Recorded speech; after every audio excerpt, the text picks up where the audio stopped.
18 of January 2025 को कोलकाता के rape and murder case का जो प्राइम अक्यूज था संजय रॉय, उसको कोलकाता के ट्रायल कोर्ट ने कॉन्विक्ट किया, यानी दोषी पाया under section 64, under section 66, under section 103 subsection 1 of BNS भारतीय न्याय संहिता।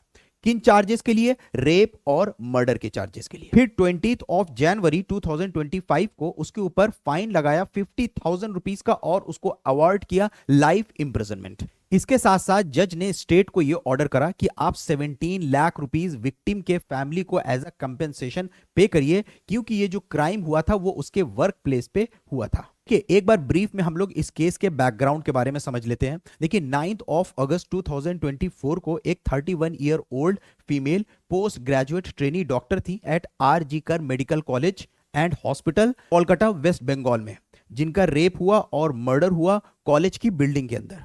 फिर उसके बाद 10 ऑफ अगस्त 2024 को एक 33 year old mail civic volunteer जो कोलकाता पुलिस के लिए काम कर रहा था, उसको अरेस्ट किया गया इसी शक में। फिर 3 दिन के बाद कलकत्ता हाई कोर्ट ने इस केस की इन्वेस्टिगेशन सीबीआई को ट्रांसफर कर दी। देखिए, हालांकि प्रोसिक्यूशन ने इस केस के अंदर डेथ पेनल्टी की मांग करी, डेथ सेंटेंस की मांग करी संजय रॉय के लिए, लेकिन ट्रायल कोर्ट ने उसको सिर्फ लाइफ इंप्रिजनमेंट दिया और यह बोला कि यह case rarest of rare cases में नहीं आता है।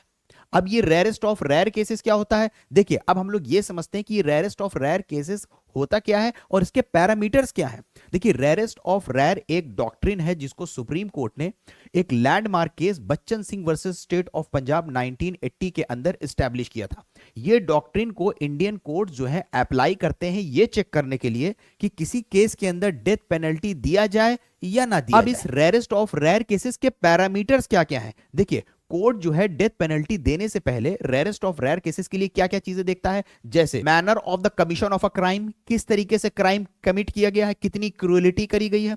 उसके साथ साथ क्राइम करने का मोटिव क्या है, कोई ग्रीड है, कोई प्लेजर है, या गुस्से में आके किसी ने कर दिया। उसके साथ साथ नेचर ऑफ क्राइम क्या है, किसके अगेंस्ट किया गया, कोई मास किलिंग है, कोई गैंग रेप हुआ है, क्या नेचर है क्राइम के साथ साथ विक्टिम्स की वल्नरेबिलिटी और इसका इंपैक्ट क्या पड़ रहा है सोसाइटी में। उसके साथ साथ कोर्ट ये भी देखेगा क्या कोई पॉसिबिलिटी है रिफॉर्म होने की, यानी कॉन्विक्ट जो है उसके ठीक होने की कोई पॉसिबिलिटी है, या वो कॉन्विक्ट जो है बियॉन्ड रिफॉर्मेशन है, या वो ठीक ही नहीं हो सकता है।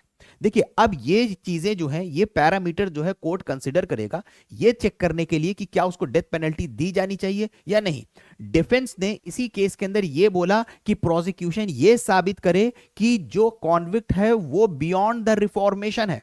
देखिए, अब ये जो डॉक्ट्रिन है ये काफी हद तक हमें आर्बिट्रेरी लगती है, ये मनमानी वाली डॉक्ट्रिन लगती है। देखिए, सीधे सी चीज है कि जान के बदले जान होनी चाहिए। अगर किसी इंसान ने किसी की जान लिया है बिना किसी लीगल जस्टिफिकेशन के, कोई रिवेंज के लिए या किसी भी वजह से, तो डेथ के बदले डेथ होनी चाहिए। यही तो इक्वल जस्टिस हुआ, यही तो इक्वल जस्टिस हुआ, फेयर जस्टिस हुआ, जहां पे जान के बदले जान।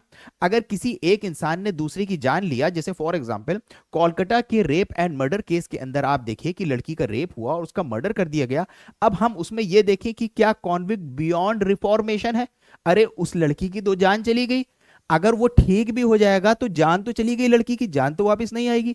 तो ये जो कहना कि बियॉन्ड द रिफॉर्मेशन, ये मेरे हिसाब से काफी आर्बिट्रेरी है और सुप्रीम कोर्ट को अपनी इस डॉक्ट्रिन को रिकंसिडर करना चाहिए और कोशिश करना चाहिए कि जान के बदले जान होनी चाहिए, कि अगर किसी एक की जान गई है तो जिसने जान लिया है उसकी भी जान हो, अनलेस कि विक्टिम के जो एयर्स हैं वही ऑफेंडर की जान माफ कर दें और कुछ कंपेंसेशन ले लें, तो बात अलग है। यहां पे कोर्ट जो है वो ये कैसे कह सकता है कि ये रेयरेस्ट ऑफ रेयर केसेस नहीं है। अगर आपके फैमिली के साथ हो, हमारी फैमिली के साथ हो, क्या हम और आप ये कहेंगे कि ये रेयरेस्ट ऑफ रेयर केसेस नहीं है? आई होप कि आपके काफी डाउट्स क्लियर हुए होंगे। आज के लेक्चर में बस इतना ही। Thank you everyone for joining and watching. Have a good night.